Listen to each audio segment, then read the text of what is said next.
Good afternoon, everybody, and thanks for clicking on 5 News Web News. It's Tuesday, June 4th. I'm Brittany Ho.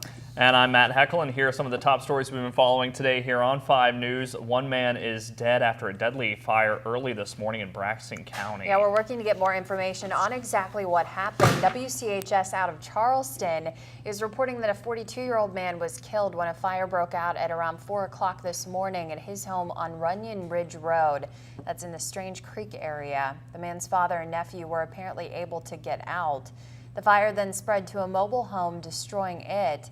As soon as we have any more news on this story, we'll be sure to bring it to you. Meanwhile, a major drug bust in Lewis County landed 11 people in jail yesterday. Yeah, police are still looking for more. Those 11 people include Tracy Stallnecker, Sheena Gum, James Lips II, Randall Adam McVeigh, Elijah Hull, Mark Hamrick, Kenneth Rommel, Autumn Sandy, Kevin Jenkins, and William Posey. All of them were arrested for delivery of a controlled substance, but that varies between a few different types of drugs like meth, heroin, prescription pills, and marijuana. Sheriff Adam Gissy told us that they have been working on making these arrests for the past few months, but they wanted to make sure that everything was done right. Sheriff Gissy said that this shows how busy and proactive they are. I think it was significant.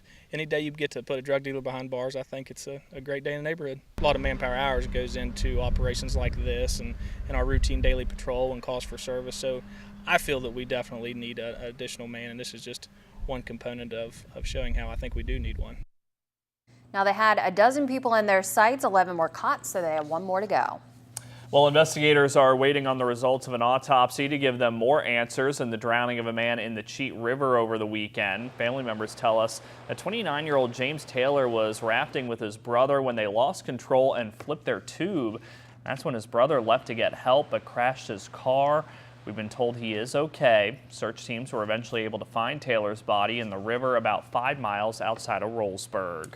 And the state has moved to charge a second person in a 2001 rape and robbery case. According to the Exponent Telegram, 27-year-old Adam Bowers was set to be served warrants on charges of first-degree robbery, burglary, and 2 counts of first-degree sexual assault.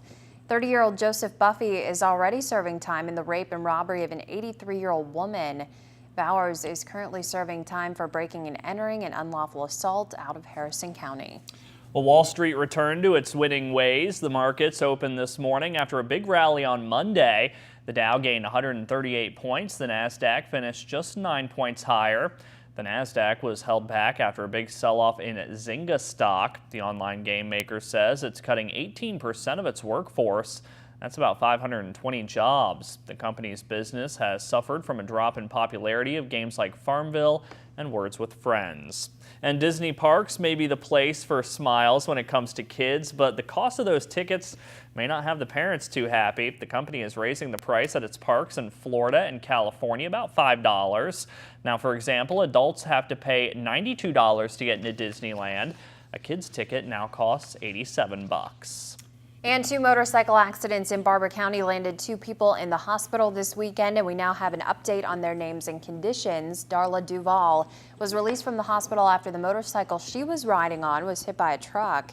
The driver of that truck apparently didn't see the bike when he was pulling out of Stringtown Road onto Route 92. A similar situation landed Stephen Poling in the hospital, where he is in good condition. A woman driving a car was supposedly blinded by the sun and hit Poling on Route 38. The Barber County Sheriff's Department is investigating both of those accidents. And over in Upshur County, we were able to find out that the name and condition of a Buchanan man who was also hit when a truck driver couldn't see his motorcycle on Friday. Thomas Morris was flown to Ruby at around 2:30, where he is still in fair condition. Deputies told us the woman driving the truck was cited for failing to yield the right-of-way after she pulled out and hit Morris's bike on Route 151. All right, let's take a quick look at what our newsroom is working on for tonight. For First at 5 and 5 News at 6. First up, a West Virginia man arrested for threatening the president. What he said that crossed the line. And some local municipalities are heading to the polls today. We're going to have all those results for you. And how long is the sunshine out there going to stick around for? Chief Meteorologist Ken Meehan will have a look at your first alert forecast coming up tonight on First at 5 and 5 News at 6. And that's going to do it for us. Be sure to tune in tonight for First at 5 and 5 News at 6. Till then. Have a great day, everybody.